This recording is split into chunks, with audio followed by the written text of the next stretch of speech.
Mateus 6, versículo 9 diz assim: portanto, orem assim: Pai nosso que estás nos céus, santificado seja o teu nome, venha o teu reino, seja feita a tua vontade, assim na terra como no céu. O pão nosso de cada dia nos dá hoje, e perdoa-nos as nossas dívidas, assim como nós também perdoamos aos nossos devedores.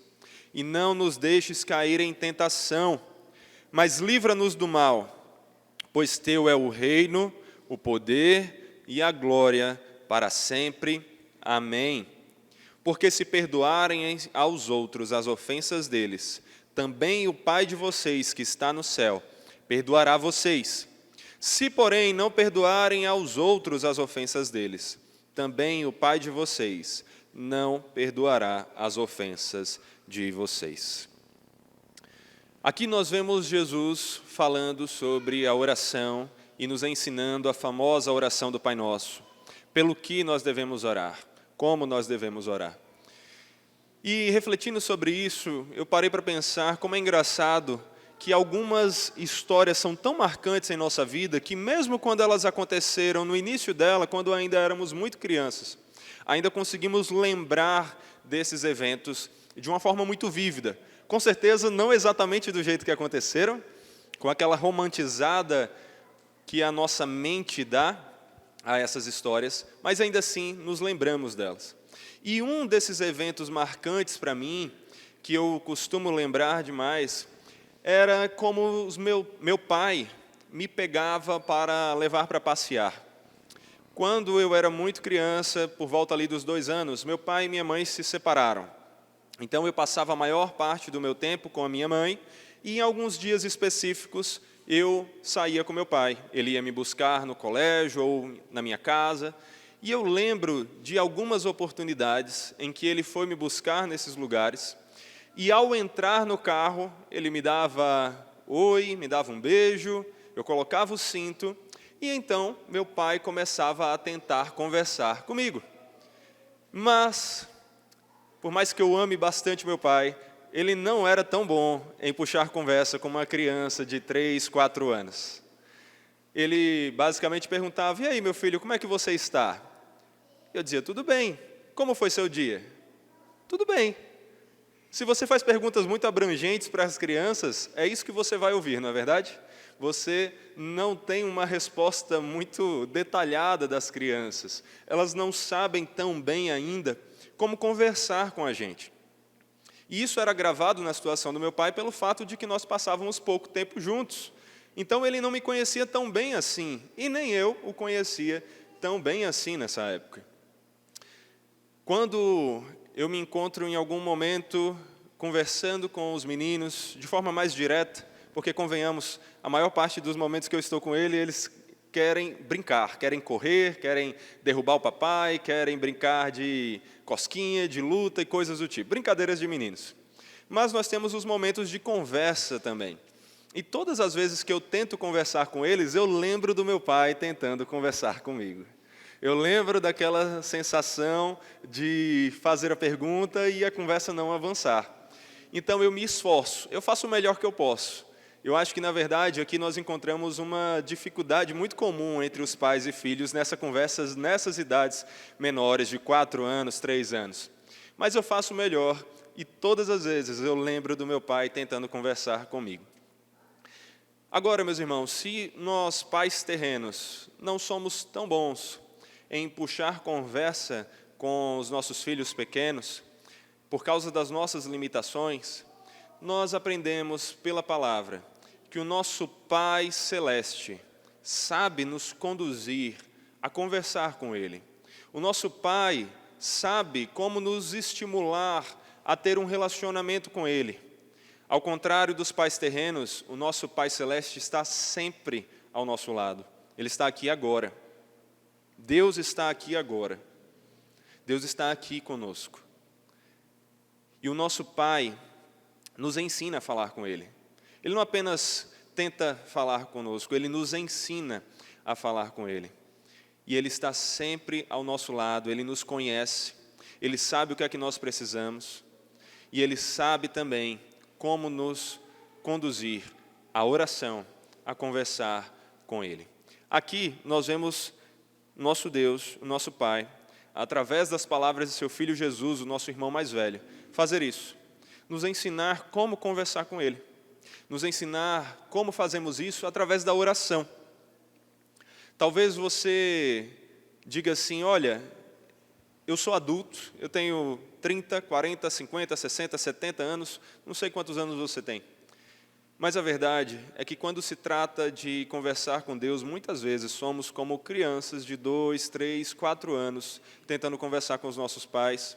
Parece que nós sozinhos não sabemos conversar, mas aí que está. Como é que nós aprendemos? Como é que uma criança dessa idade consegue ter uma boa conversa com o pai? É se o pai conduzi-la na conversa, não é verdade? Para isso acontecer, a criança tem que ter tempo com o pai. Nós sabemos que o nosso Pai está sempre ao nosso lado. E como é que nós o ouvimos? Como é que damos atenção às suas perguntas, à sua voz, à sua condução na conversa com Ele, no relacionamento com Ele? Através da nossa Bíblia, da Palavra de Deus, nós ouvimos o nosso Deus fazer as perguntas a respeito da nossa vida e nos instruir a respeito de como conversar com Ele. Você quer ter uma boa conversa com seu pai? Melhor do que qualquer conversa que você já teve com seus pais terrenos? Você quer ter uma boa conversa com o Pai Celeste? Quer saber orar? Olhe para a palavra. Ouça o que o seu pai está falando na palavra. E responda a Ele, segundo o que Ele está falando na palavra. Aqui, hoje, nós temos a oportunidade de meditar um pouco mais em como orar ao nosso Senhor, como conversar com Ele, como ter um momento de oração adequado, pelo que nós devemos orar. Portanto, Jesus vai começar aqui dando continuidade ao que Ele já tinha ensinado. Perceba que o texto começa no versículo 9 com a expressão, portanto, orem assim. Ou seja, esse portanto mostra que esse texto está totalmente ligado ao que Jesus acabou de falar. Diante do que Ele disse, olha só como é que vocês oram. E o que foi que nós aprendemos na semana passada? O que foi que nós aprendemos com o texto anterior? Nós aprendemos primeiro que o nosso Senhor quer que oremos. Ele presume que nós oraremos. Ele não diz se orarmos, mas quando orarmos. A oração faz parte da vida do cristão. Nós aprendemos também que quando formos orar ao Senhor, não devemos orar como alguém que quer ser ouvido pelos homens. Queremos conversar com o nosso Pai. Queremos o reconhecimento dEle, a atenção dEle, não a de outras pessoas. Quando oramos ao nosso Deus, aprendemos também que não devemos fazer isso balbuciando palavras, falando sem nem prestar atenção naquilo, mas com fervor. Um fervor não manifestado em esforço físico, mas um fervor manifestado em atenção, desejo, o forte desejo de querer ser ouvido pelo Pai, de falar com Ele. Aprendemos ainda que oramos com humildade, porque nós não somos ouvidos pelo nosso muito falar, pela qualidade das nossas palavras, mas oramos com confiança, porque nós somos ouvidos pelos méritos de Cristo que graciosamente nos foram dados, de maneira que não apenas somos justificados, como fomos também adotados, e hoje somos filhos de Deus. Portanto, é por isso que nós oramos assim. Como é esse assim? Como é essa oração? Nós temos aqui diante de nós a oração do Pai Nosso, ou como também é conhecida, a oração do Senhor. A oração mais famosa de todas, a oração mais importante nesse sentido, porque nos ensina como orar. E ela nos ensina isso de duas formas. Nós podemos orar o Pai Nosso, ou a oração do Senhor, simplesmente repetindo as palavras que estão aqui. Aprendemos na semana passada que não há nenhum erro na repetição, e sim na vã repetição. Mas nós podemos ler orações, podemos memorizar orações e fazê-las, desde que nós façamos isso com esse fervor, com essa atenção, com esse desejo de que essas palavras não sejam apenas lançadas ao ar, mas ouvidas pelo nosso Pai. Então nós podemos repetir a oração do Pai Nosso e fazer dela uma oração nossa, como Jesus ensinou aos seus discípulos. Mas nós também aprendemos, através da oração do Pai Nosso, não apenas uma repetição de um texto específico. Aprendemos princípios sobre como fazer qualquer oração nossa, como orar qualquer coisa, como conversar com o nosso Deus de uma maneira que Ele se agrada. Nós aprendemos, em primeiro lugar, que nós começamos as nossas orações com uma adoração que reconhece quem é o nosso Pai, que reconhece com quem nós estamos falando. Nós começamos orando, adorando a Deus. E olha só, adorando a Deus, primeiro reconhecendo quem Ele é. A oração diz, Pai Nosso. Pai Nosso. Nós não oramos falando com um Deus distante, muito ocupado, que talvez não nos ouça. Nós oramos falando com o nosso Pai, com um Pai que está ali, que está presente a todo momento, que é o Deus onipresente, que está aqui agora.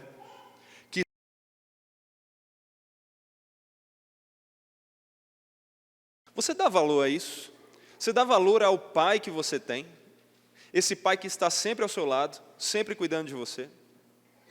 Esse é o Pai a quem nós oramos. E perceba, valorize isso. Deus não é Pai de todas as pessoas. Deus é Criador de todas as pessoas. Deus nos mostra que nem todas as pessoas são seus filhos. Todas elas são criaturas dele. Apenas algumas receberam a honra de serem feitas filhos de Deus. E quem são essas pessoas? Nós aprendemos que isso acontece àquelas pessoas que creem em Jesus. Um texto que nós já meditamos semana passada, mas não custa repetir aqui. João, capítulo 1, versículo 12, diz: Mas a todos quantos o receberam, deu-lhes o poder de serem feitos filhos de Deus, a saber, aos que creem em seu nome. Quem recebeu o poder de ser feito filho de Deus? Os que creem em seu nome. Você crê em Jesus? Você crê em Jesus?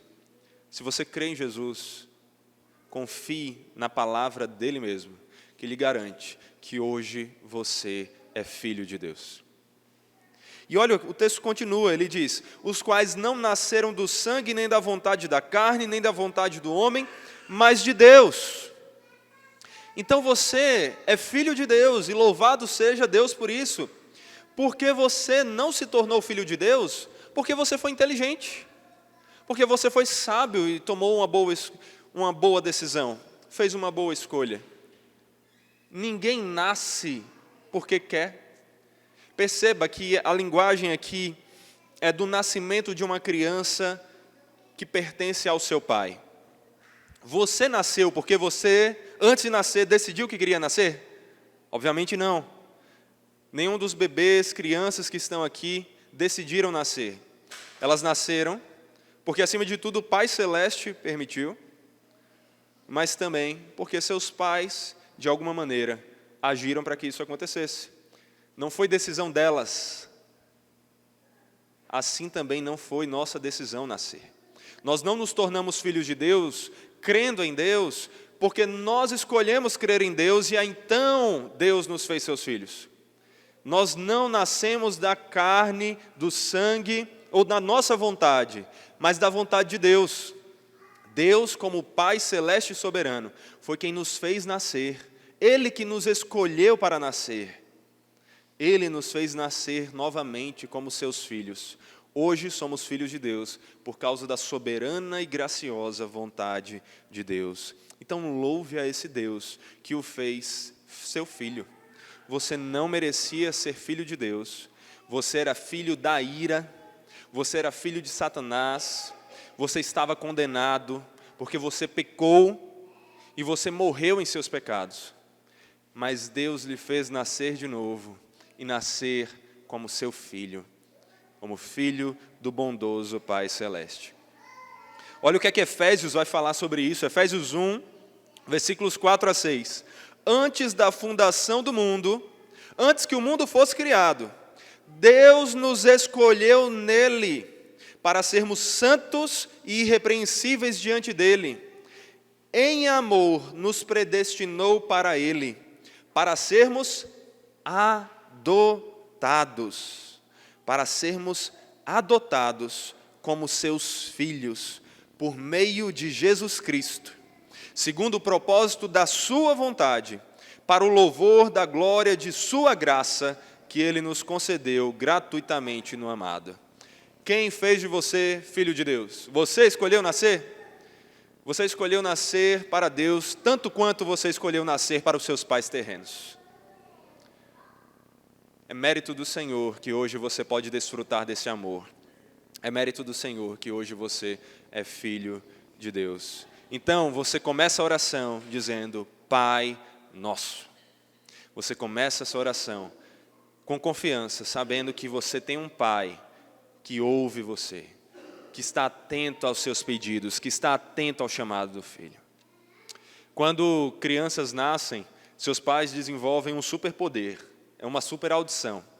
Eu lembro, nos primeiros dias com o Apolo, em uma das oportunidades que nós saímos e fomos ao shopping, rapaz, o ouvido está tão sintonizado a choro de crianças, que você pode estar longe o que for. Você escuta um choro e você fala, opa, está lá bem baixinho, ninguém ouviu, só os pais ouvem. Mas ouve. Deixa eu dizer, os ouvidos de Deus estão muito mais atentos do que os nossos para ouvir as orações de seus filhos.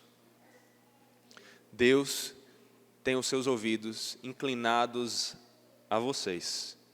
A você que é filho de Deus, porque crê em Jesus, porque nasceu segundo a vontade desse Deus. Então fale com seu Pai. Fale sabendo que Ele ouvirá suas orações. E a oração avança dizendo, Pai nosso que estás nos céus. Reconhecemos aqui que apesar de nosso Pai ser um Pai presente, ser um Pai onipresente que está a todo local, que está em todo lugar, Ele é também o Pai elevado. Ele é o Pai que está acima de toda a criação. Ele é o Pai mais perfeito de todos. Ele está acima de todas as coisas. O estar no céu aqui não é uma localização geográfica. Nós temos o costume de falar dessa maneira. Não há problema desde que nós entendamos o que realmente é a verdade. Mas nós temos o costume de falar, né? Deus está no céu e apontamos para cima. Mas não é o céu lá em cima que Deus está. Deus não é um alienígena. Deus não é um OVNI, um ET. Deus está no céu significa que Ele está acima da criação. Ele está além de qualquer coisa que nós possamos ver e tocar nesse momento. Mas ao mesmo tempo, vale aqui ressaltar que esse Deus que é acima de toda a criação, não é um Deus distante, Ele é o Pai Nosso. E Ele é o Pai Nosso que demonstrou o seu amor, quando Ele, sendo acima de toda a criação, enviou o seu Filho, que é a expressão exata do seu ser, para vir a este mundo, colocar seus pés na criação em que Ele fez, andar conosco, ser tocado pelos seus servos, andar com eles.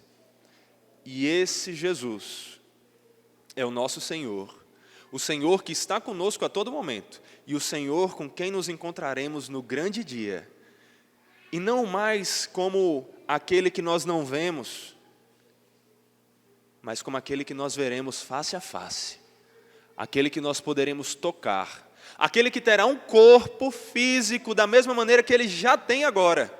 Porque abandonem essa ideia gnóstica, ideia errada contra a matéria, de achar que Deus não se importa com a matéria, que nós seremos almas penadas. Jesus tem um corpo e nós viveremos com um corpo na presença desse Deus, eternamente, abraçados com esse Deus na imagem de Jesus Cristo. Esse é o nosso Deus, o Deus que é maior do que tudo, mas o Deus que se fez pequeno para estar com criaturas tão pequenas como nós somos. Santificado seja o teu nome, santificado seja o nome desse Deus. O primeiro e maior dos pedidos que nós fazemos na oração é que Deus seja glorificado. Aqui nós passamos do momento de oração, de adoração propriamente dita, para uma adoração mesclada com a petição, com os pedidos. Só que o primeiro pedido do nosso coração, o primeiro pedido do coração de um cristão, de alguém que ama ao seu Pai, é que o seu Pai seja glorificado, é que Deus seja louvado. E por isso, a primeira petição, o primeiro pedido que Jesus nos ensina a fazer na oração do Senhor é: santificado seja o teu nome. Aqui nós lembramos inclusive do terceiro mandamento. O que é que diz o terceiro mandamento? Não use o nome de Deus em vão. Não use o nome de Deus em vão. Por quê? Por que essa preocupação com o nome? Por que não usar o nome de Deus em vão? Porque santificado seja o teu nome. Porque o nome é muito mais do que um som, uma palavra. O nome representa quem você é. O nome representa você. E o nome de Deus o representa. É por isso, inclusive, vale o parêntese aqui, que nós oramos em nome de Jesus. Mas em nome de Jesus não é uma frase mágica que faz com que você tenha a sua oração ouvida. Não é uma frase que você faz para garantir que será atendido. Orar em nome de Jesus significa orar por Jesus, representado por Jesus, baseado na autoridade e nos méritos de Jesus. Orar em nome de Jesus não é algo que você tem que falar todas as vezes na oração. Em nome de Jesus, amém. Perceba que na oração do Pai Nosso, a oração que Jesus nos ensina a fazer, ele não termina, em nome de mim mesmo, amém. Ele não diz em nome de Jesus aqui. Por quê? Porque toda oração corretamente feita está de forma intrínseca sendo feita em nome de Jesus. Porque está sendo feita baseada nos méritos de Jesus. O nome representa a autoridade dele, quem ele é. Se você ora ao Pai pelos méritos de Cristo, sabendo que ele só vai ouvir você, porque Cristo é o único mediador entre você e ele, você está orando em nome de Jesus. Mesmo que você nunca mais diga essa frase. Eu estou dizendo para você nunca mais falar? Não, pode falar. Nós costumamos falar. É didático, inclusive. Mas lembre-se o que ela significa. Não é uma palavra mágica, é entender o que o nome significa, como ele representa Jesus. E aqui nós vemos essa importância para o nome. O nome de Deus representa o próprio Deus. Não falar o nome de Deus em vão é não desrespeitar a autoridade do próprio Deus. É não desonrar o próprio Deus. Santificar o nome de Deus é querer que o nome de Deus seja honrado, que o próprio Deus seja honrado, que ele seja adorado, louvado, exaltado. Dizer santificado seja o teu nome significa dizer: Senhor, que eu, os teus servos, todas as pessoas, reconheçamos quão grande o Senhor é, como o Senhor é santo, como o Senhor é puro, sem pecado, sem mancha, sem falha. Como o Senhor é separado de toda a criação, porque o Senhor é muito maior do que toda a criação. Significa dizer: Senhor, que todos nós te louvemos e adoremos por saber quão perfeito, quão grande, quão maravilhoso, quão exaltado o Senhor é. Dizer santificado seja o teu nome significa: Senhor, que as pessoas respeitem a sua autoridade, temam ao Senhor, obedeçam ao Senhor e o louvem. Isso é o que nós estamos aprendendo aqui. E esse é o pedido número 1 que nós temos que ter para as nossas orações. Que Deus seja honrado, que as pessoas amem a Deus, que as pessoas respeitem o Senhor, que as pessoas adorem a esse Deus, que elas vivam para a glória desse Deus. E é por isso que isso está intimamente conectado com as próximas petições. O texto avança e diz: venha o teu reino. Venha o teu reino. Como assim o teu reino? Nós já tivemos a oportunidade de meditar aqui algumas vezes. E falamos, o reino de Deus já está presente. Jesus nos mostra isso, que é porque o reino dele chegou, que há conversões, que há transformação, que os demônios se dobram aos seus pés, que o evangelho é pregado com mais facilidade. O reino de Deus não é só futuro, ele já é presente. Só que o que nós aprendemos é que o reino tem uma dupla natureza, no sentido de que existe um já e um ainda não. O reino de Deus já está presente. Onde ele está presente? Deus já reina soberano no coração de todos os seus eleitos, no coração de todos os cristãos. E também reina com todos aqueles que, crendo em Jesus, morreram e estão lá com ele, já reinando em alegria. O reino de Deus já está presente. Jesus já é rei, Jesus já reina, Jesus já é o rei exaltado. Ele é o rei da glória. Levantai, ó portas, as vossas cabeças, levantai-vos, ó portais eternos, para que entre o rei da glória. Quem é o rei da glória? Jesus é o rei da glória. E ele já reina, porque o reino já está presente. E se você é um cristão, você já é súdito desse rei, ele já reina sobre você e ele reina através de você. Mas se tem o já no reino, tem também o ainda não. Nós destacamos que o reino ainda será completado, consumado. Ele já foi inaugurado, já começou, mas ele ainda não se completou. Jesus já reina no coração dos seus eleitos, ele já reina no céu, e lembre, não é o céu lá de cima, tá? Mas o céu, ele reina no lugar onde ele está, com aqueles que morreram crendo nele. Mas ele ainda reinará com toda a glória, manifestada, visível a toda a criação. Porque nós sabemos que o nosso Redentor vive, e ele virá para julgar os vivos e os mortos, e ele virá em poder e glória, para estabelecer de uma vez por todas o seu reino, e ali ele será exaltado, todo joelho se dobrará a ele. Todo joelho se dobrará, ou em temor e arrependimento, em medo, porque não creram no nome do Filho unigênito de Deus, ou em alegria, em gratidão, louvando aquele que graciosamente nos trouxe salvação. E é por isso que nós oramos, venha o teu reino.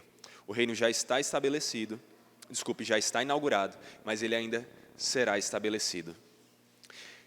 E isso aqui está intimamente ligado à segunda parte, que diz: seja feita a tua vontade, assim na terra como no céu. A oração não é um pedido para que as nossas vontades sejam feitas. Se você está orando corretamente, você não está orando dizendo: Deus, eu quero que minha vontade seja feita. Amém a mim mesmo. Não é que seja feita conforme a minha vontade. Muito menos como algumas pessoas dizem por aí: eu decreto. Quem é você para decretar, meu amigo? O cara fala: eu decreto, às vezes não manda nem na própria casa. Deus é que tem a vontade soberana, e nós oramos para que seja a vontade dEle a feita. Sabe por quê? Porque a sua vontade não é boa. A minha vontade não é boa. A nossa vontade é como de uma criança muito pequena, inconsequente, que acha que tem um plano maravilhoso. Qual é? Não, deixa eu colocar essa tesoura aqui na tomada. Deixa eu comer terra. Os nossos super planos, que às vezes fazem tanto sentido para a gente, são como planos assim, muitas vezes. Você diz não para a criança, ela fala: mas por quê? Faz todo sentido. E não faz, né? Muitas vezes as suas vontades, as nossas vontades são assim. São com esses planos maravilhosos de dominar o mundo. Estão erradas. Por isso que nós não oramos para que a nossa vontade seja feita. Nós oramos para que a vontade de Deus seja feita. Sabe por quê? Porque ela é a única que é boa, agradável e perfeita. A vontade que vale a pena ser experimentada. Nós oramos apresentando as nossas petições, os nossos pedidos. Falamos da nossa vontade, mas nós sempre buscamos que, acima de tudo, seja feita a vontade de Deus. E Jesus nos ensinou sobre isso. Como nós vimos, inclusive, semana passada, quando ele estava no Getsemane, pouco antes de ir para a cruz, ele orou: meu Pai, se possível, passe de mim este cálice, todavia não seja feito como eu quero, e sim como tu queres. É como a vontade de Deus. nós podemos fazer como o nosso Senhor fez. Nós podemos, Senhor, se possível, que isso aconteça. Se possível, que eu melhore dessa doença. Se possível, que o Senhor me dê uma oportunidade de emprego melhor. Se possível, que eu consiga fazer aquela viagem. Se possível isso, mas acima de tudo, que seja feita a sua vontade, porque só ela é boa, agradável e perfeita. Então, quando você orar, lembre-se disso. Apresente seus pedidos, mas termine dizendo que seja feita a tua vontade. Agora perceba que orar para que a vontade de Deus seja feita, assim na terra como no céu, significa orar com o desejo de que Deus seja plenamente obedecido, porque no céu não há mais desobediência. Alguém uma vez me perguntou, os anjos ainda pecam? Não, não pecam.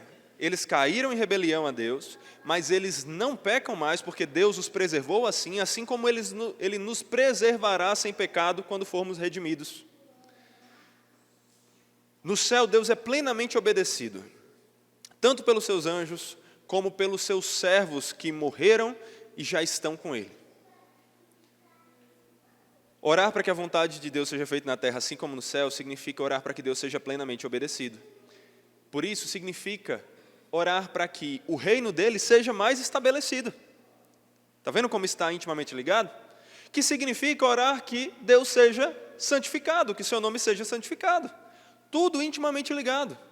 Significa orar para que todos os servos de Deus verdadeiramente o amem, saibam qual é a sua vontade, obedeçam a essa vontade, façam a sua vontade.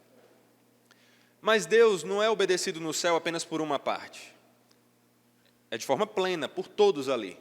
Orar para que a vontade de Deus seja obedecida na terra, assim como no céu, significa orar para que todos na terra obedeçam o Senhor. O que significa orar pelo avanço do Evangelho? Aqui nós aprendemos que em meio a essas petições que nós estamos fazendo, nós pedimos pelo avanço do Evangelho. Pedimos pela conversão de pessoas. Pedimos que pessoas que estão vivendo como inimigas de Deus, em desobediência e rebelião, sejam reconciliadas com Ele, mediante a obra de Cristo Jesus. Que essas pessoas sejam feitas amigas de Deus, filhas de Deus, que amem o seu Pai, que vivam em conformidade com a sua vontade.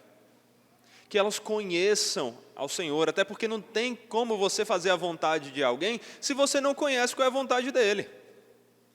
Significa, inclusive, orar para que nós cresçamos no conhecimento da vontade dele. Olha aqui, como é que você cresce. Cresçamos no conhecimento da vontade dele, para que o obedeçamos melhor. Porque há muitas desobediências que fazemos porque não conhecemos direito a vontade do Senhor. Como ele mesmo já disse, meu povo perece por falta de conhecimento. Então perceba, isso significa orar para que o Evangelho avance, para que mais discípulos sejam feitos, mais pessoas se convertam, e para que os discípulos do Senhor, que já foram convertidos, não permaneçam como crianças, ignorantes a respeito das vontades do seu Pai, mas cientes dela e que obedeçam a ela. Então aqui nós estamos orando pela conversão das nações, para que Deus converta e alcance cada dia mais pessoas, para que Deus levante mais missionários, para que Deus inclusive nos use para pregar o Evangelho onde estivermos, no trabalho, na faculdade, na escola, na família, entre amigos, que Deus nos faça pregar esse Evangelho, que é o único instrumento que vai tornar possível que a vontade dele seja feita. Porque se não há conversão, não há como você enfiar uma moral externa na vida daquelas pessoas. Elas ainda não estarão obedecendo a Deus como Ele é obedecido no céu, como Ele quer ser obedecido. Orar aqui, então, nos dá a lição de orar pelo Evangelho. Orar pela conversão daqueles familiares, daqueles amigos que nós conhecemos que não são crentes. Toda oração sua, você deveria ter um momento para isso, para orar que pessoas sejam convertidas. Orar para que mais missionários sejam levantados. Ele mesmo diz, olha, orem para que mais trabalhadores sejam enviados, porque nós temos muito trabalho a ser feito. É orar dizendo: eis-me aqui, Senhor, usa-me a mim, que eu pregue o seu evangelho, que eu faça discípulos. Me capacite a isso. É isso que nós oramos quando dizemos: venha o teu reino, seja feita a tua vontade. E antes disso ainda, né, santificado seja o teu nome. Então, Jesus está ensinando você, aqui, através dessa oração, a orar por essas coisas. Ore por elas e valorize cada uma delas. E aí, nós avançamos na oração e chegamos na petição pessoal, no pedido sobre nossa vida. Chegamos no: o pão nosso de cada dia nos dá hoje. Momento de pedirmos por nós mesmos. O pão aqui, esse pão de cada dia, nos lembra muito do maná. O maná, o pão que descia do céu para os israelitas que estavam em peregrinação ali no deserto após a libertação da escravidão no Egito. Um pão que descia diariamente e que não podia ser guardado para comer no outro dia, porque senão ele estragava. Ele era o pão para cada dia. Todos os dias os israelitas tinham que depender de Deus e buscar esse pão que vinha das mãos do Senhor.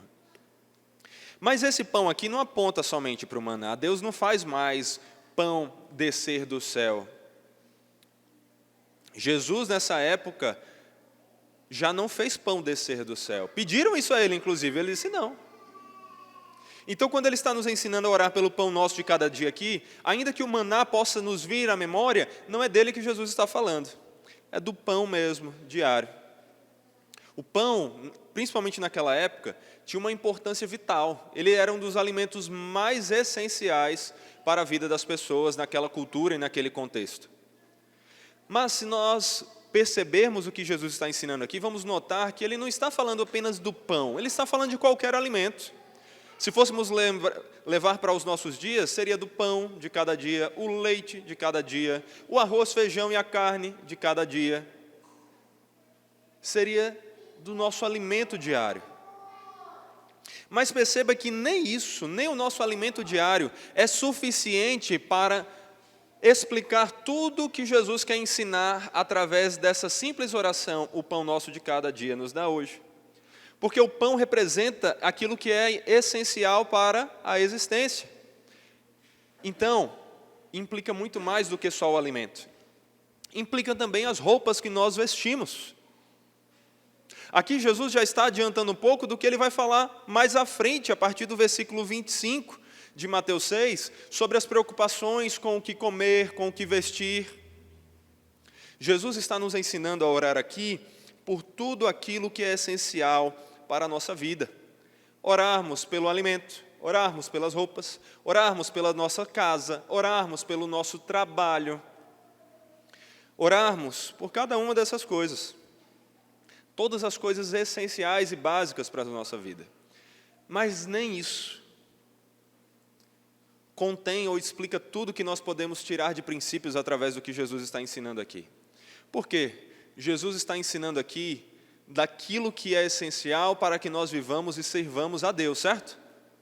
Lembra como é que essa oração começou? Focada na glória de Deus, não foi? Qual é o nosso foco? A glória de Deus. Jesus está nos ensinando aqui a pedir a Ele tudo aquilo que precisamos para servir melhor a Deus, glorificar mais a Deus, servirmos mais ao próximo, sermos mais capacitados para servir ao nosso Deus. Então, aqui nós aprendemos que podemos orar não só pelas coisas mais essenciais. Você pode apresentar outros pedidos. Você pode apresentar, obviamente, questões sobre sua saúde, sobre um sonho que você tem, sobre uma promoção no trabalho, sobre algo que você quer adquirir. Desde que seu coração esteja no lugar certo, cada um desses pedidos será feito com o pedido máximo e supremo que é ensinado nessa oração: santificado seja o teu nome, que o Senhor seja glorificado. Ou seja, Jesus está nos ensinando aqui a pedir tudo aquilo, essencial, completamente essencial, ou não tão essencial assim, mas tudo aquilo que nós entendemos que é um instrumento para que sirvamos melhor ao Senhor. E significa que Ele vai nos dar tudo isso? Não, Ele garante o pão nosso de cada dia. Ele garante o mais essencial de tudo. Mas Ele garante que tudo aquilo que Ele quiser que nós tenhamos para servir melhor a Ele, será dado. Mas Ele quer que nós peçamos. Aqui nós aprendemos mais sobre a dependência que nós temos de Deus e a importância de reconhecermos essa dependência.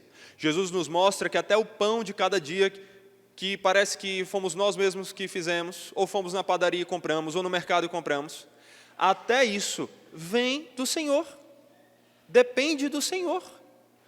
A coisa mais simples de todas, não é mérito seu, não é porque você seguiu a receita da vovó, não é porque você sabe onde está o mercado e você tem dinheiro para comprar o pão, é porque Deus lhe deu as condições para adquirir, porque Deus trouxe a sua mesa, usando pessoas, usando instrumentos, mas ainda assim, Deus como a fonte máxima, suprema, última de todas essas coisas. Aqui nós aprendemos da nossa dependência de Deus, e aprendemos inclusive que pedir a Deus é importante como uma lição de nos lembrarmos dessa dependência. Hoje em dia, muita gente usa uma roupagem de humildade e de adoração mais santa a Deus para dizer que nós não devemos pedir as coisas a Deus. Mas nós já falamos sobre isso aqui nessa igreja. Pedir a Deus não é, deixar de pedir a Deus, melhor dizendo, não é ser humilde, é ser arrogante, é ser orgulhoso, é achar que nós podemos ter o que precisamos sem que Deus nos dê. Pare com essa visão, eu vou orar só agradecendo a Deus. Desculpa aí, você não precisa não? Eu preciso. Se eu não pedir ao Senhor, eu estou perdido, porque eu preciso. Nós oramos como uma criança dependente, que o Pai lhe dê aquilo que ela quer, aquilo que ela precisa. Deus se agrada de ouvir os nossos pedidos. Ore pedindo ao Senhor, porque isso demonstra o quão dependente dEle você é. Peça a Ele por tudo aquilo que você precisa. Olhe para todas as áreas da sua vida. E pense, o que é que eu preciso para crescer em cada uma dessas áreas para glorificar mais a Deus? Olhe para a área espiritual e pense, nossa, Senhor, por favor, me dê mais amor ao Senhor. Que eu ame mais meditar na palavra.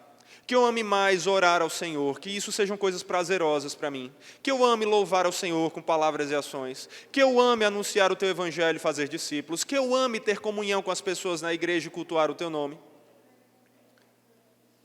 Ore pela área emocional. Senhor, que o Senhor me dê emoções santas, que o Senhor tire de mim essa tristeza, essa angústia. Pela área intelectual, que o Senhor me faça aprender mais, ter mais conhecimento da sua vontade, mais inteligência para servir. Pela área física, mais saúde, mais disposição. Pela área social, mais relacionamentos. Pela área vocacional, que os trabalhos sejam melhores, que nós consigamos servir melhor a Deus com os nossos trabalhos. Pela área patrimonial, que Deus nos dê o patrimônio, os recursos que precisamos para servir a Ele e ao próximo. Pela área recreacional, que nós não idolatremos os nossos lazeres, e que nós não pratiquemos lazeres que são fúteis ou mesmo pecaminosos, mas que tenhamos bons lazeres. Pela área organizacional, para que organizemos bem a nossa vida e sirvamos a Deus. Pense em cada uma das suas necessidades, em cada uma dessas 9 áreas da vida, e peça a Deus, peça. Eu só oro 5 minutos, porque depois eu não sei mais o que orar. Meu irmão, se você entender sua dependência de Deus e como você precisa de Deus para o sucesso de cada uma das coisas da sua vida, eu lhe desafio a anotar essas 9 áreas, porque a gente já falou aqui que não tem problema orar de olho aberto, ler algo. Eu lhe desafio a escrever essas 9 áreas, olhar para a sua vida e não ter ali vários pedidos que você precisa para crescer para a glória de Deus. Não é para o seu conforto. É para se tornar um servo mais capacitado para servir a Deus. E eu duvido você não ter ali tempo, pedido suficiente para passar várias e várias dezenas de minutos orando, se precisar. Responda as perguntas do seu pai. Seu pai não quer que você responda ao como está a sua vida, como você está hoje, com tudo bem. Ele quer saber os detalhes. Ele quer saber o que é que você precisa em cada área. Ele se agrada disso. Ele quer que você peça. Jesus mesmo disse, por isso eu digo a vocês, peçam e lhes será dado, busquem e acharão, batam e a porta será aberta para vocês. Pois todo o que pede recebe, o que busca encontra, e a quem bate, a porta será aberta. Quem de vocês, sendo pai, daria uma cobra ao filho que lhe pede um peixe? Ou daria um escorpião ao filho que lhe pede um ovo? Ora, se vocês, que são maus, sabem dar coisas boas aos seus filhos, quanto mais o Pai Celeste dará o Espírito Santo aos que o pedirem. Então peça a Deus, Jesus quer que você peça, porque aí Ele demonstra da graça dEle, lhe concedendo aquilo que é importante para você servi-lo da melhor maneira. E aqui tem uma lição importante, tá? Essa hora eu não tenho certeza da paternidade de Deus na minha vida. Eu não tenho certeza de que Deus é meu Pai, porque eu não tenho certeza da minha conversão. Olha o que é que o texto está dizendo. Se até nós, que somos pais ruins, damos coisas boas aos nossos filhos, quanto mais o Pai que está no céu dará o Espírito Santo, aquele que regenera, aquele que aplica a salvação, aquele que garante a salvação, a quem o pedir. Você quer a certeza da salvação? Ore sempre, Senhor, me dê mais certeza da salvação. Me dê a certeza do teu amor. Me dê a certeza de que eu sou seu filho. Ore. O Senhor está prometendo aqui que aquele que pede a Ele, pelo Espírito Santo, receberá. Receberá. Então, nós vemos aqui esse cuidado paterno. Oramos, Pai Nosso, porque sabemos que temos um Pai bondoso, que cuida das nossas necessidades e que dá tudo o que nós precisamos. Pedimos essas coisas porque somos dependentes dEle. Percebemos, inclusive, que a dependência é diária. É o pão nosso, não do mês, é de cada dia. Então, jogue fora aquela ideia de eu vou orar pelas compras do mês, né? Chegou as compras, oro pelas compras do mês e agora eu já não preciso mais orar no almoço, né? Eu não preciso mais orar na janta. É em cada refeição, é em cada momento, é uma oração constante. A gente não está tentando ser eficiente na oração. Eu vou orar o mínimo possível com essas palavras aqui exatas. Não, a gente quer passar mais tempo. A gente quer passar mais tempo. Quando a gente ama, a gente gosta de conversar. A gente quer falar mais, a gente quer passar tempo junto. Então, ore ao Senhor, reconheça a sua dependência diária e peça. Peça tudo aquilo que você precisa. Lembrando sempre da petição número 1, do pedido maior. Que todas essas coisas que você pediu sejam apenas instrumentos, meios, não fins, mas meios para o fim, para o objetivo final, que é glorificar a Deus e adorá-lo. Agora perceba, eu já ensinei aqui que na oração do Pai Nosso nós aprendemos a começar em adoração, reconhecendo a paternidade do nosso Deus, louvando o nome dEle porque Ele é acima de todas as coisas, exaltando quem Ele é. Nós podemos fazer isso falando dos atributos de Deus, nos achegando a Ele dizendo: Senhor, o Senhor é grande, o Senhor é exaltado, o Senhor é onipresente, o Senhor é onipotente, o Senhor é o Deus que me salvou, o Senhor é o Deus que enviou Jesus. Nós podemos fazer tudo isso dessa forma. Já aprendemos aqui que nós começamos pedindo pela glória de Deus, para que Deus seja louvado. Pedimos para que pessoas sejam convertidas e que os discípulos de Deus amadureçam, para que a vontade dele seja feita. Pedimos por nós mesmos, para que os nossos pedidos, os nossos desejos sejam atendidos, se forem de acordo com a vontade de Deus, sempre com essa condicional, mas para a glória de Deus. Só que perceba, oração, mesmo quando você está sozinho no seu quarto, não é só por você. Não é só por você. Jesus disse: quando orar, vá para o seu quarto e fechada a porta, ore. Meu Pai, me dê o meu pão, me perdoe os meus pecados. Não, nada de singular. É tudo no plural. Ele nos ensina a orar não pelo meu pão de cada dia, não pelo seu pão de cada dia, mas pelo nosso pão de cada dia. Aqui nós aprendemos que Deus nos ensina a orar pelos outros. Nós somos chamados a nos importar na oração não só conosco, mas com os outros. Sabe por quê? Porque Deus nos manda amar o próximo, não é? Não tem nada que você possa fazer de maior pelo seu próximo do que orar por ele. Aqui tem muita gente que me chama de pastor, algumas até me chamam de Senhor. Aí eu digo: não, por favor, não faça isso, não me chame de Senhor. Senhor é quase uma proibição, tá? Não me chama de Senhor. Pastor, quem quiser, tudo bem, não precisa, pode me chamar de Saor. Agora, o que é engraçado disso é que eu sempre enfatizo, gente, muitas vezes as pessoas acham que me chamar de pastor é me respeitar, é cuidar de mim. Não significa muita coisa. Tem gente que me chama de pastor, já várias pessoas me chamaram de pastor e foram pelas minhas costas e fizeram coisas ruins. Não é isso que representa o cuidado. Sabe como é que você cuida de mim acima de tudo? Orando por mim. Sabe como é que você cuida do seu irmão acima de tudo? Orando por ele. E de novo, nós aprendemos aqui sobre a importância de sermos específicos. Você não ora pelo irmão, Senhor, abençoe o irmão. Vou orar pelas pessoas da igreja. Senhor, abençoe a Simone, o Pedro, abençoe a Raíssa, abençoe o Roberto. Não, tem que ser específico. Senhor, abençoe o Roberto, que ele não fique morrendo de frio no meio do culto. Senhor, abençoe o Cláudio, que o pé dele melhore para ele jogar basquete lá.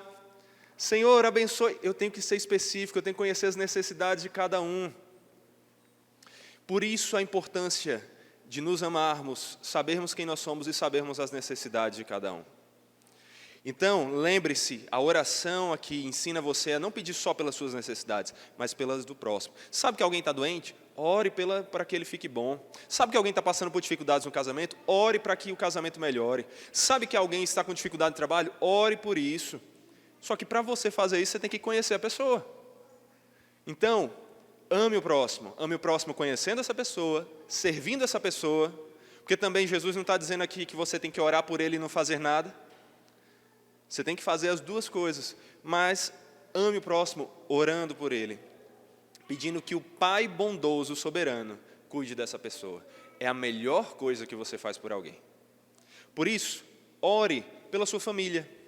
Tem uma lista de oração. Escreva quais são as coisas que você precisa orar por você. De novo, anotar as 9 áreas da vida e ter os pedidos ali é um bom caminho. Tem uma lista de oração pelo próximo. Anote o nome das pessoas que você vai orar. Pessoas da família. Pessoas do trabalho. Pessoas da igreja. Eu sempre lembro aqui, olha, principalmente os membros. Membros, é obrigação nossa orar uns pelos outros. Se você é membro dessa igreja e não está orando pelas pessoas aqui, não sabe nem o nome do irmão, de tanto que não ora por ele, você precisa mudar isso. Porque você está deixando de cumprir um dos principais deveres de um membro. Amar o próximo na comunhão da igreja local, orando por ele, sabendo das necessidades dele. Então anote quais são os nomes dos membros da sua igreja, as pessoas pelas quais você precisa orar, e ore pelas pessoas. Isso aqui nós aprendemos na oração do Pai Nosso também. E aí no versículo 12, Jesus nos ensina mais um princípio importante, mais uma etapa importante da nossa oração. A confissão de pecados. Versículo 12 diz: e perdoa-nos as nossas dívidas. Assim como nós oramos mais cedo aqui na igreja. Oramos confessando os nossos pecados e pedindo perdão. Nós somos chamados a fazer isso. É interessante, a palavra usada aqui é literalmente dívida. Os judeus tinham um entendimento de que um pecado contra Deus era uma dívida que nós criávamos contra Deus. Nós devíamos a Deus pelos nossos pecados. Uma dívida imensa, impagável. Essa é a parte que eles não entendiam tanto. Que não existia boas obras, como falam os espíritas, que fossem suficientes para quitar essa dívida. Se a gente tem uma dívida aqui de um quadrilhão, meu amigo, você pode trabalhar para o resto da vida. Nem Bill Gates, somado com Elon Musk e Mark Zuckerberg, vão conseguir pagar essa dívida. Aqui nós aprendemos que os nossos pecados são dívidas contra o nosso Deus, mas que nós temos um Pai, pelos méritos de Cristo, que graciosamente nos adotou e que perdoa os nossos pecados, que se agrada em ver que nós reconhecemos esses pecados e confessamos esses pecados. Aqui nós aprendemos a importância de confessar os nossos pecados a Deus. Então, na sua oração, que diariamente você reflita sobre sua vida. Você pense: Senhor, onde eu estou pecando? Onde eu estou desagradando o Senhor? Onde eu estou sendo egoísta? Onde eu estou sendo mentiroso? Onde eu estou cobiçando? Onde eu estou deixando de demonstrar amor? Onde eu estou falhando nos meus deveres? Dever como um cidadão, dever como um trabalhador, dever como um amigo, como um irmão, como alguém da família, dever como um esposo, como esposa, como pai, como filho. Pense nos seus pecados e confesse. e dê nome aos seus pecados. Não faça, Senhor, perdoe os meus pecados. Sabe quando criança fez algo errado e você diz, vem aqui e peça desculpa. Aí ela vem, toda emburrada, fala, desculpa. Não, desculpa pelo quê? Desculpa por tudo. Não, por tudo e nada dá no mesmo, então. Deus quer que você peça desculpa pelos pecados específicos. Assim como uma criança que pede desculpa por tudo, não está pedindo desculpa por nada. Quando a gente fica pedindo confissão, está fazendo confissão de pecados, pedindo perdão por tudo, é como se a gente não estivesse reconhecendo a gravidade de nenhum pecado específico nosso. Então reconheça os seus pecados, dê nome a eles. Senhor, eu te peço perdão porque hoje eu gritei com a minha esposa. Eu te peço perdão porque hoje eu não cuidei daquele irmão da igreja. Te peço perdão porque hoje eu trabalhei de forma preguiçosa. Te peço perdão porque hoje eu fui mentiroso. Seja específico e peça perdão. Peça perdão. Mas peça perdão com confiança de que o seu pai lhe perdoa. Um filho que pede perdão ao pai, ele pede com humildade e temor, se ele realmente está arrependido. Ele teme o pai, ele respeita o pai. Ele pede perdão com tristeza por ter pecado, ter desobedecido. Mas ele não pede, será que o meu pai vai me perdoar? Será que meu pai vai me amar ainda? Não. Se isso acontece é só por causa da ação do pecado no mundo. Mas no relacionamento com Deus, nós não precisamos temer a falta de perdão. Se somos seus filhos, é porque já fomos perdoados por causa das obras do Filho perfeito que nunca falhou. Então confesse os seus pecados, se entristeça pelos seus pecados, se arrependa dos seus pecados, mas não fique continuamente triste por eles. Receba a leveza do perdão, a graça que nos capacita a encontrar alegria e reconhecer que onde abundou o pecado, superabundou a graça. Superabundou a graça. Agora perceba que o texto continua. Tem gente que sabe bem essa parte da oração, mas não gosta muito do restante. O que é que diz depois de perdoa-nos as nossas dívidas? Assim como nós também perdoamos aos nossos devedores. Jesus espera que aqueles que foram perdoados também perdoem.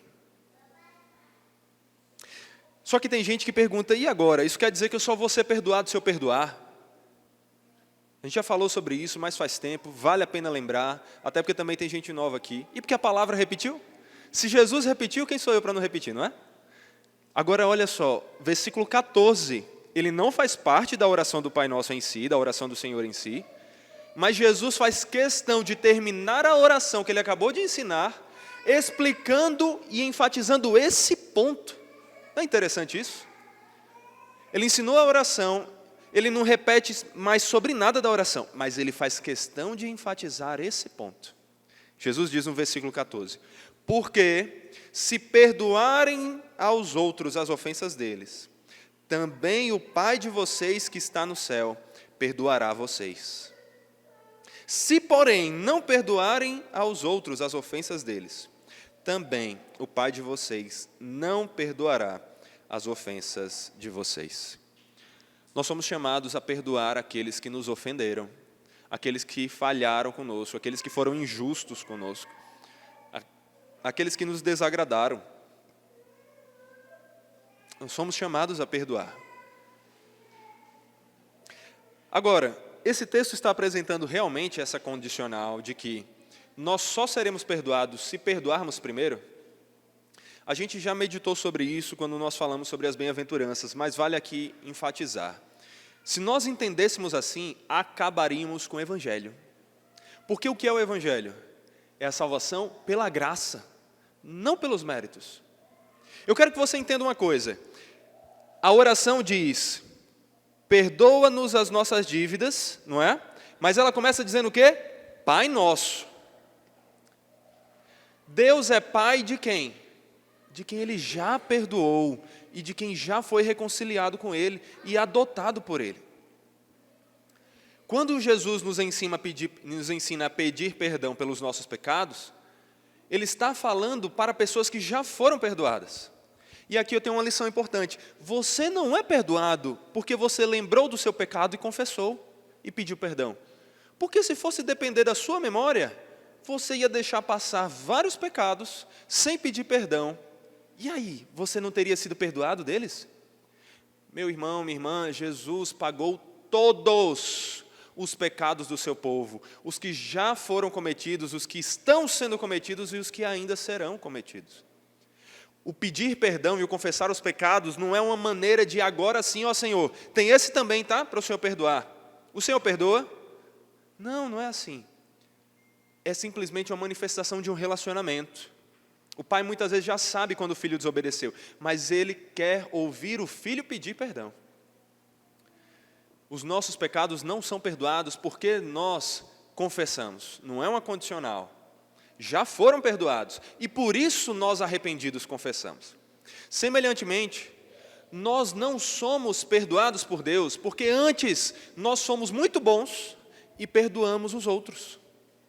Também não quer dizer de forma nenhuma que um dia Deus nos perdoou, pagou nossa dívida e agora, porque nós não perdoamos aquele irmão que nos ofendeu, nós não temos mais a salvação, perdemos a salvação. Não! A gente já falou sobre isso. Salvação não se perde. Uma vez salvo, salvo para sempre.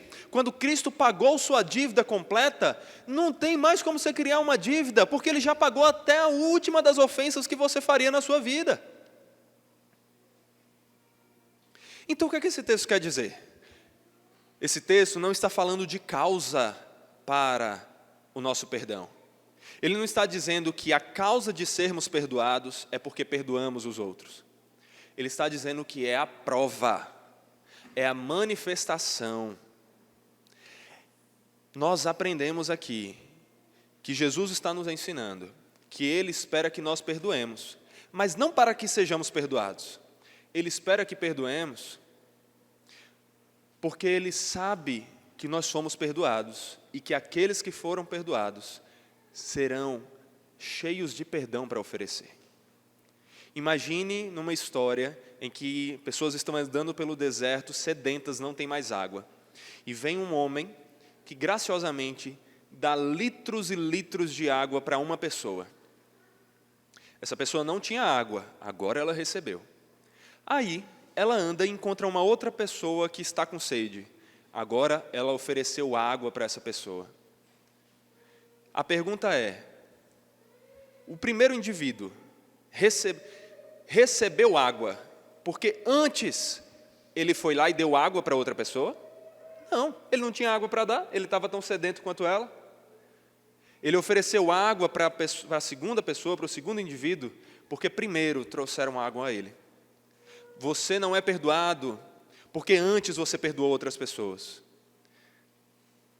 Você perdoa outras pessoas porque antes você foi perdoado. E você recebeu tanto, mas tanto perdão, um perdão incomparável, porque a sua ofensa era maior do que tudo. Mas um perdão tão grande, tão maravilhoso, que seu coração está cheio de perdão para oferecer, transbordante de perdão para oferecer. Jesus está dizendo aqui que Ele espera que aqueles que foram perdoados perdoem, não como uma condição para serem perdoados, mas porque eles foram perdoados de forma tão graciosa, misericordiosa e bondosa, que não há como eles não oferecerem perdão para outros, se verdadeiramente eles encontraram perdão antes. Eles estão cheios de perdão. Eles sabem que eles não mereciam esse perdão da mesma forma, na verdade, pior ainda do que a pessoa que os ofendeu merece. Jesus está nos ensinando aqui que se nós fomos perdoados de uma dívida tão grande, tão infinita, como desobedecer o Deus Criador de todas as coisas, quanto fazer com que o Filho perfeito desse Deus tivesse que morrer na cruz para sermos salvos, se nós fomos perdoados por uma ofensa tão terrível que teve esse preço, por que nós não perdoamos aquele irmão que disse que nós estávamos sendo errados em fazer tal coisa, que nos ofendeu por causa de uma ação, que não lembrou do nosso aniversário, que olhou esquisito para a gente, que não deu algo que a gente queria, tantas ofensas pequenas, e mesmo a maior de todas as ofensas, não se comparam à ofensa que você fez a Deus. Se Ele perdoou você dessa ofensa, Ele espera que você perdoe os outros também. É o que Jesus vai nos ensinar em Mateus 18, quando Ele fala de um servo que tinha uma dívida de milhares e milhares, foi perdoado pelo seu senhor, foi lá e não perdoou uma dívida insignificante que um conservo dele tinha com ele. Quando o seu senhor soube disso, o que é que ele fez? Como é que você não perdoou uma dívida pequena dessa quando eu lhe perdoei uma grande? Não faz sentido. Os servos do Senhor que receberam perdão, perdoam. Por isso, se você ora, Senhor, perdoe meus pecados. Se todo domingo você ora aqui, confessando pecados e confiante no perdão do Senhor, saia daqui disposto a perdoar até aquela pessoa que está na sua cabeça agora e que fez a maior de todas as ofensas a você. Perdoe todos. Ah, Saul, mas é muito difícil, ela fez isso, ele fez aquilo. O que você fez a Deus? Ah, Saul, mas eu não consigo, é muito difícil. Você teve o perdão então? Porque aquele que recebeu o perdão de Deus, Jesus está garantindo aqui, tem perdão para oferecer para os outros.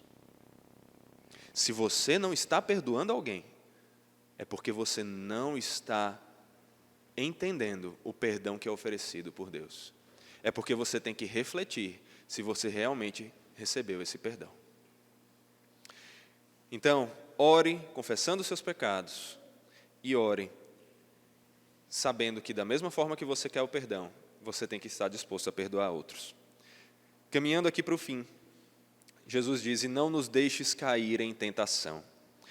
A Bíblia de Estudo da Fé Reformada diz assim, os perdoados fazem essa petição porque confiam em Deus e desconfiam de si mesmos. Olha que interessante, né? Nós pedimos que o Senhor nos livre da tentação porque nós confiamos que Ele tem perdão para nos oferecer e que Ele tem capacidade de nos livrar. Mas nós não confiamos em nós mesmos e sabemos que sozinhos nós falharemos nas tentações. Nós aprendemos pela Escritura que não vos sobreveio tentação que não fosse humana, mas Deus é fiel e não permitirá que vocês sejam tentados além do que possam suportar. Pelo contrário, juntamente com a tentação, proverá livramento para que vocês possam suportar. Nenhuma tentação que vem sobre você é maior do que você pode suportar. Saul, eu pequei nisso, eu fiz isso, mas é porque foi muito difícil. Deus está dizendo que não tem desculpa, porque não era mais forte do que você podia suportar. Se veio sobre sua vida, é porque Deus lhe deu condições de suportar. Confie nisso e lembre-se que se você negar isso, você está chamando Deus de mentiroso. Ele garante isso em sua palavra, que não virá sobre nenhum de nós tentação que não possamos suportar. Podemos dizer não às tentações, podemos dizer não aos pecados, mas precisamos da ajuda do Senhor nisso. E é por isso que oramos, Senhor, nos livre da tentação. Porque sabemos do nosso coração, sabemos que o nosso coração é pecaminoso. O Senhor não nos deixa passar por nenhuma tentação que seja além das nossas forças.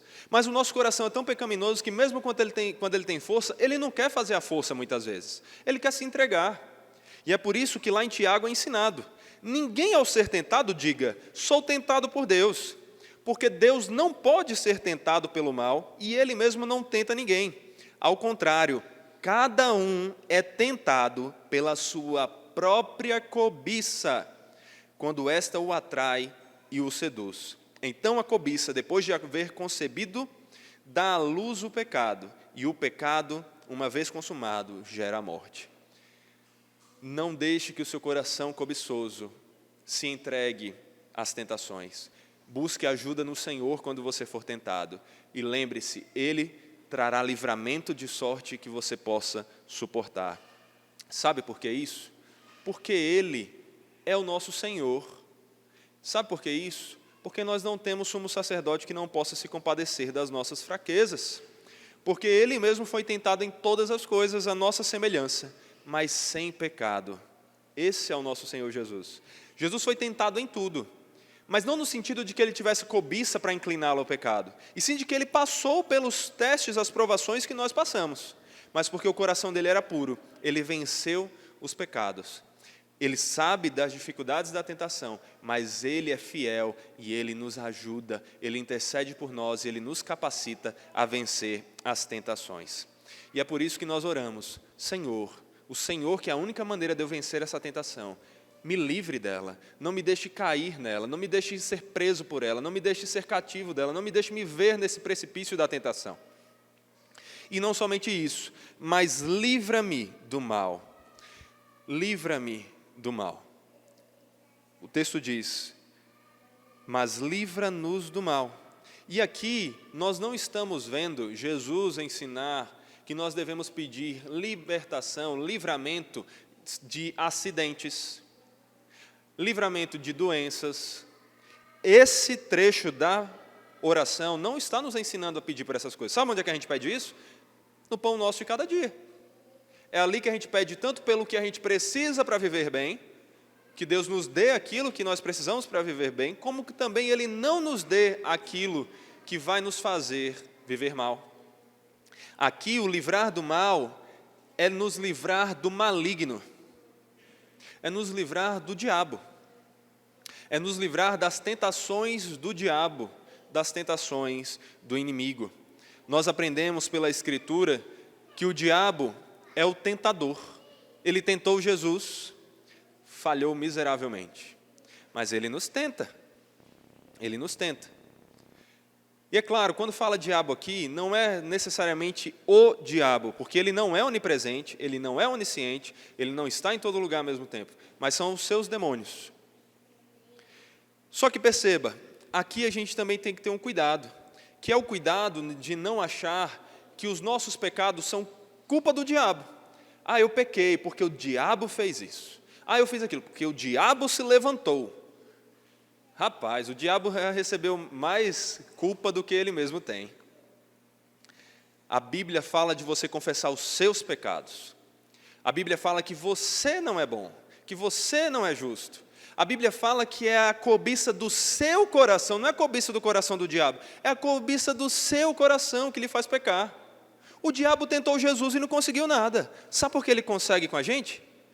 Porque há cobiça no nosso coração. A culpa é de quem, então? E aqui é interessante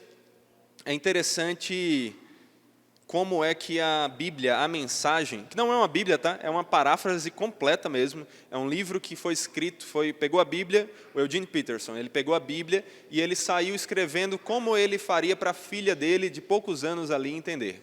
O filho eu não lembro. Mas ela tem traduções interessantes às vezes. E ela vai dizer, nesse trecho, que nós estamos pedindo para que Deus guarde-nos de nós mesmos e do diabo. Porque existem essas duas ações.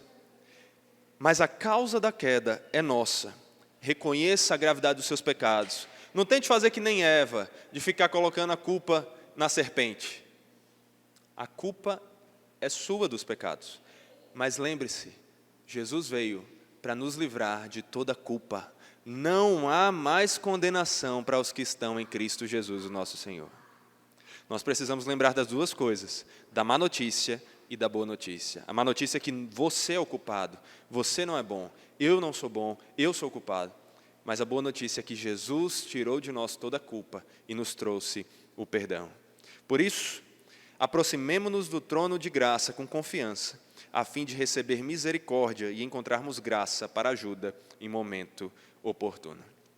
E aí, a oração termina com: pois teu é o reino, o poder e a glória para sempre. Amém. Aqui nós aprendemos que Deus é o rei, dele é o reino. Ele é dono de todas as coisas. Dele é o poder, ele é onipotente, ele pode fazer o que ele quiser e a vontade dele que é boa, perfeita e agradável. E dele é toda a glória, ele é o único que merece ser louvado, exaltado, ele é belo, ele é grande, ele é perfeito. E nós começamos a oração adorando a Deus, terminamos a oração adorando a Deus. E nesse meio caminho, nós também fazemos as petições e nós pedimos por nós mesmos, pedimos pelo avanço do reino e pedimos pelo nosso próximo e nós confessamos os nossos pecados. Então, quando você orar, ore assim. Portanto, ore assim. Ore a oração do Senhor. ore a oração do Pai Nosso. Quando você quiser, de vez em quando, pode simplesmente repeti-la. Mas mais do que simplesmente repeti-la, use-a como um modelo, como vários princípios que devem fazer parte da sua oração. Adore a Deus, peça para que Ele seja louvado e adorado, para que a vontade dEle seja feita. Ore para que haja conversões, para que mais discípulos preguem o Evangelho, para que você pregue o Evangelho. Ore para que Deus seja obedecido, ore para que você seja um servo melhor ao Senhor e que você tenha tudo o que precisa para servir melhor a esse Deus. Ore para que outras pessoas também tenham. Confesse os seus pecados, receba do Senhor o perdão. Peça que Deus lhe livre das tentações, livre do mal, e termine louvando a Deus por saber que, amém, assim seja feita a vontade de Deus, e a vontade dEle é boa, agradável e perfeita. Podemos ter certeza disso, podemos descansar, sabendo que Ele cuida de nós. Como uma criança fala com seu pai do melhor jeito que consegue, Deus espera que nós falemos com Ele da melhor maneira que conseguirmos. Deus não espera uma oração perfeita. Ele nos ensina a orar, mas Ele espera que nós falemos. O pai quer ouvir a voz do seu filho. Deus quer ouvir você orando. Deus quer ouvir a sua oração, a sua voz. Ore ao Senhor e aprenda com Ele como orar.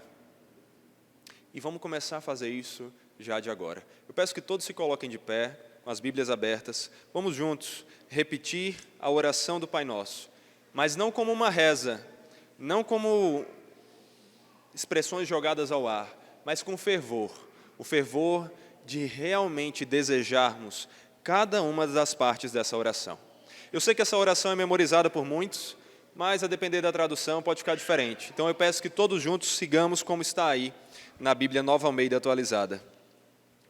Meus irmãos, juntos oremos assim: Pai nosso que estás no céu, santificado